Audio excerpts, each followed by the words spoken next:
It's been 4 long months. Tila tinilukuran na ng Senado sa pamumuno ni Senate President Chis Escudero ang tungkulin nito bilang impeachment court.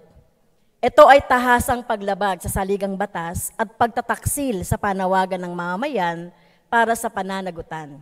Maging malinaw tayo, ang usapin ng impeachment ay hindi lang tungkol sa pangalawang Pangulo. Ito ay tungkol sa kung pananagutin ba natin ang mga gumagamit ng pondo ng bayan para sa pansariling interes na nagtatago sa likod ng confidentiality habang ang ating mga mamamayan ay naghihirap sa pagtaas ng mga presyo, mababang sahod, at bumabagsak na sistema ng edukasyon at kalusugan. Senate President Escudero at lahat ng mga senador na humaharang sa paglilitis na ito ay dapat paalalahanan hindi sila higit sa saligang batas.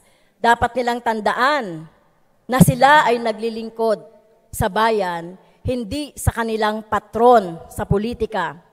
Nananawagan ako sa bulwagang ito na igiit sa Senado na tuparin ang kanilang tungkuling itinadhana ng saligang batas.